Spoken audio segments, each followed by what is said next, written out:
हरे कृष्णा। आज हम छठे अध्याय का 17वां श्लोक पढ़ेंगे 6.17। युक्त आहार विहारस्य युक्त चेष्टस्य कर्मसु युक्त स्वप्न अवबोधस्य योग भवति दुःखः। जो खाने, सोने, आमोद प्रमोद तथा काम करने की आदतों में नियमित रहता है वह योगाभ्यास द्वारा समस्त भौतिक क्लेशों को नष्ट कर सकता है। इस श्लोक में भगवान हमें ये इंस्ट्रक्शन, ये सलाह दे रहे हैं कि excess of everything is bad. ऐसा नहीं है कि ये बात हमने पहले नहीं सुनी, बट भगवत गीता में भी इस बात की पुष्टि की जा रही है कि समस्या खाने में नहीं है। प्रभुपाद जी अपने परपट में भी समझा रहे हैं कि समस्या खाने में नहीं है कि जी बंदा खा रहा है तो कोई बहुत गलत काम कर रहा है, अगर उसको अपने जीवन में सफल होना है आध्यात्मिक स्तर पर तो उसको खाना पीना छोड़ना है। ऐसा नहीं है, खाइए लेकिन कृष्ण प्रसाद ग्रहण कीजिए। और कृष्ण प्रसाद ग्रहण करते वक्त भी थोड़ा सा हमें लिमिट्स में रहना चाहिए। अगर हम जरूरत से ज्यादा खा लें ये सोच के कि पता नहीं अब शाम को प्रसाद मिलेगा नहीं मिलेगा, या बहुत ज्यादा, उससे डेफिनेटली हमारे अंदर आलस से आएगा, लेजीनेस से फिर हम कहाँ ढंग से माला कर पाएंगे या सेवा कर पाएंगे।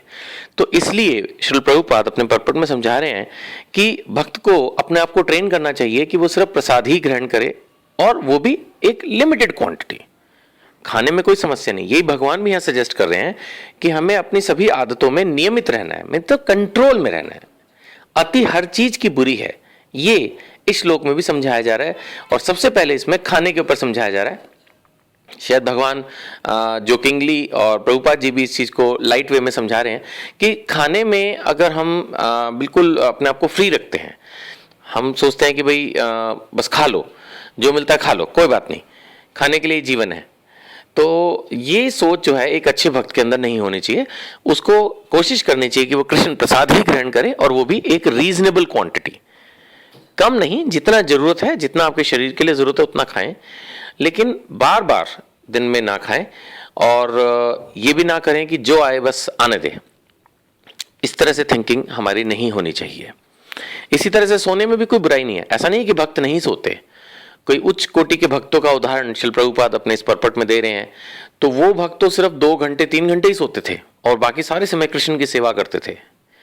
जितना मैंने आज तक नोटिस किया है, हमारे गुरु महाराज हिज होलीनेस गोपाल कृष्ण गोस्वामी महाराज, वो भी रात तक भक्तों को जो है इंस्ट्रक्शंस देना, गाइड करना, उनकी समस्याएं सुनना, उनको एनकरेज करना, मीटिंग्स करना, ये सब करते रहते हैं आधी रात तक। और उसके बाद वो हमेशा विदाउट फेल मंगल आरती जो है वो करते हैं। तो इसके लिए वो डेफिनेटली 3:30 बजे उठ जाते होंगे। तो इसका मतलब हमारे गुरु महाराज भी मैक्सिमम से मैक्सिमम 3 घंटा सोते हैं। और जबकि इस समय उनकी उम्र, जब मैं आज बोल रहा हूं तो करीब 68-69 साल हो चुकी है। इस उम्र में व्यक्ति तो ज्यादातर आमतौर पर सिर्फ रेस्ट करने के बारे में सोचता है। और हमारे गुरु महाराज 20 से 21 घंटा डेली काम करते हैं, 365 डेज अ ईयर। उनकी तो कोई संडे या होली दिवाली की छुट्टी भी नहीं होती। रादर उन दिनों में कोई ना कोई बड़ा फेस्टिवल होता है तो वो और बिजी हो जाते हैं। तो ये तो लेकिन चलिए उच्च कोटि के भक्त हैं, हमें जरूर नहीं है कि हम उनकी कॉपी करने की कोशिश करें और बीमार हो जाएं। उनके अंदर वो आध्यात्मिक शक्ति है जिसकी वजह से वो सिर्फ 2-3 घंटे सो के भी काम चल रहा है उनका।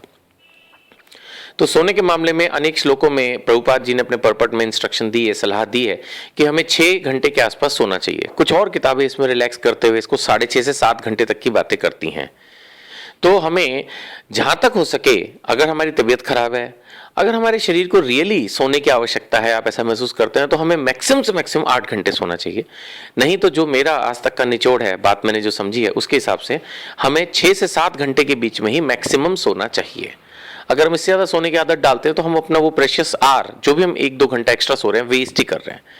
तो सोने के लिए भगवत गीता मना नहीं कर रही। भक्ति के लिए सोने से कोई बाधा नहीं पड़ती, प्रोवाइडेड हम लिमिटेड आवर्स सो रहे हैं। वही बात आ रही है, खाना है लेकिन लिमिट में खाना है, सोना है लेकिन लिमिट में सोना है। इसी तरह से आमोद प्रमोद, कोई भी अगर हमें मनोरंजन करना है, ऐसा भी नहीं है कि भाई हम भक्ति में आना चाहते हैं तो अपने आप को बोर रखना है। आप जो भी एक रीजनेबल एंजॉय करना चाहते हैं, एक तो आमोद प्रमोद के अंदर कुछ चीजें हैं जो मना है। जैसे आमोद प्रमोद के अंदर जुआ खेलना होता है, या नॉनवेज खाना है, या ड्रिंक करना है, या पर स्त्री के पास जाना है। तो इस तरह की चीजें जो हैं वो एक सभ्य पुरुष को नहीं करनी चाहिए। अगर हम रियली भक्ति में आगे बढ़ना चाहते हैं, अगर नहीं बढ़ना चाहते तो फिर तो ठीक ही है। अगर हम नहीं बढ़ना चाहते तो ठीक है, आपको हो सकता है मेरी बात कड़वी लगे, लेकिन शास्त्रों के अनुसार जो व्यक्ति इन चारों चीजों में एंगेज है वो एनिमल किंगडम की तरफ आगे बढ़ रहा है। यानी आज भी वो एक तरह से मनुष्य पशु के समान है और अगला जन्म तो उसका पशु का होना ही है। तो अगर हमें उसी तरह से जीना पसंद है, उसी तरह से रहना पसंद है, तो फिर तो ठीक है। अदरवाइज आमोद प्रमोद के लिए हमें सतोगुणी जो चीजें हैं उनका आचरण करने की कोशिश करनी चाहिए। हमें लाइट म्यूजिक सुनना चाहिए, अच्छा संगीत, अच्छा पोएट्री पढ़नी चाहिए, अश्लील पिक्चरें नहीं देखनी चाहिए, अश्लील बातें नहीं करनी चाहिए, इस तरह की इंजॉयमेंट नहीं करनी चाहिए। अगर हमें भक्ति में आगे बढ़ना है, अगर वही सब रहना है अपना ढर्रा, तो फिर जो मर्जी करते रहिए, फिर तो बेकार ही है सब। तो यही भगवत गीता का श्लोक हर चीज के ऊपर टच करते हुए जा रहा है कि आमोद प्रमोद करिए, एंजॉय करिए, एंजॉय करने में कोई बुराई नहीं है, लेकिन ऐसा एंजॉय करिए जो कि आपकी भक्ति में बाधा ना पड़े।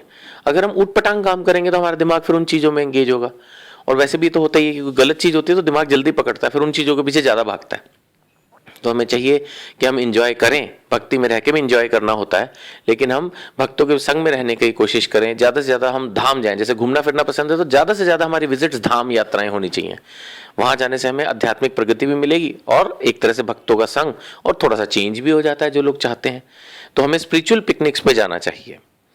और चौथी चीज आ रही है इसमें कि काम की आदतों में भी नियमित रहना है। यानी मैथुन के लिए भी जहां तक सवाल है, हमें 100% अपने आप को ये कंट्रोल तो करना ही है कि मन से भी और तन से भी हम सिवाय अपनी पत्नी के किसी और के बारे में ना सोचें ना उनको छुएं। प्रभुपाद जी ने जो स्टैंडर्ड दिया है वो तो बहुत हाई है और हमें उसी की कोशिश करनी चाहिए कि जितने भी अपनी पत्नी के सिवाय इस दुनिया में लेडीज हैं, हमें उनको माँ की दृष्टि से देखना चाहिए, माँ की दृष्टि से ही सोचना चाहिए, माँ की तरह ही उनसे व्यवहार करना चाहिए। प्रभुपाद जी ने स्टैंडर्ड दिया है। कुछ लोग इस बात को क्रिटिसाइज करते हैं कि इस्कॉन में हर एक लेडी को आप माता जी कह के बोलते हैं, चाहे उनकी उम्र कम भी हो। वो एक्चुअली इसी रीजन से बोलते हैं और यही बात चाणक्य पंडित ने भी बताई है। चाणक्य पंडित ने भी यही बात कही है कि हमें अपनी पत्नी के सिवाय सभी लेडीज को माता जी कह के बोलना चाहिए, माता जी की तरह ही उनको व्यवहार और दृष्टि से देखना चाहिए। तो कहने का मतलब ये है कि अगर हम भक्ति में प्रगति करना चाहते हैं, ग्रेजुअली भक्ति करना चाहते हैं, तो हमें इन सभी चीज़ों पर, चाहे वो हमारा खाना है, चाहे वो हमारा सोना है, चाहे इंजॉयमेंट है, चाहे हमारा मैथुन की आदतें हैं, इन सब के अंदर हमें एक लिमिटेड वे में चलना होगा। Excess of everything is bad. और ऐसा करने से भगवान ये आश्वस्त कर रहे हैं कि ऐसा अभ्यास करने से डेफिनेटली एक दिन में बटन दबते तो कुछ हो नहीं जाएगा। तो इसीलिए भगवान कह रहे हैं कि ऐसा अभ्यास करने से हम अपने भौतिक कलेशों को नष्ट कर सकते हैं। यानी जो हमारे जीवन में समस्याएं रहती हैं, हर समय टेंशन्स रहती हैं, वो एक दिन फिर समाप्त हो जाएंगी। हरे कृष्णा।